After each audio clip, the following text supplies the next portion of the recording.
calcaneus sits under and supports the talus.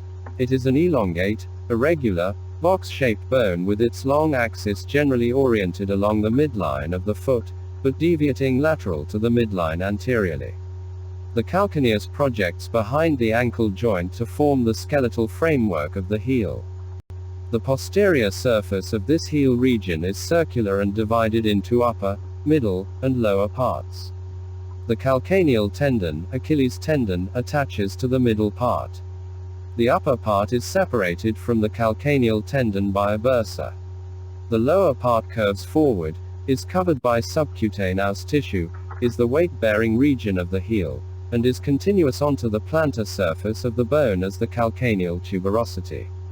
The calcaneal tuberosity projects forward on the plantar surface as a large medial process and a small lateral process separated from each other by a V-shaped notch. At the anterior end of the plantar surface is a tubercle, the calcaneal tubercle, for the posterior attachment of the short plantar ligament of the sole of the foot. The lateral surface of the calcaneus has a smooth contour except for two slightly raised regions. One of these raised areas, the fibular-trochlea perineal tubercle, is anterior to the middle of the surface and often has two shallow grooves, which pass, one above the other, obliquely across its surface. The tendons of the fibularis brevis and longus muscles are bound to the trochlea as they pass over the lateral side of the calcaneus. Superior and posterior to the fibular trochlea is a second raised area or tubercle for attachment of the calcaneofibular part of the lateral collateral ligament of the ankle joint. The medial surface of the calcaneus is concave and has one prominent feature associated with its upper margin, the sustentaculum tali, which is a shelf of bone projecting medially and supporting the more posterior part of the head of the talus.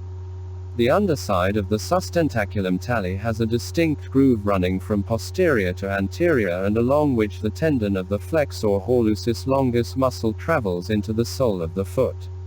The superior surface of the sustentaculum tali has a facet, middle talar articular surface, for articulation with the corresponding middle facet on the head of the talus. Anterior and posterior talar articular surfaces are on the superior surface of the calcaneus itself. The anterior talar articular surface is small and articulates with the corresponding anterior facet on the head of the talus. The posterior talar articular surface is large and is approximately near the middle of the superior surface of the calcaneus. Between the posterior talar articular surface, which articulates with the body of the talus, and the other two articular surfaces, which articulate with the head of the talus, is a deep groove, the calcaneal sulcus. The calcaneal sulcus on the superior surface of the calcaneus and the sulcus tali on the inferior surface of the talus together form the tarsal sinus, which is a large gap between the anterior ends of the calcaneus and talus that is visible when the skeleton of the foot is viewed from its lateral aspect. The calcaneus sits under and supports the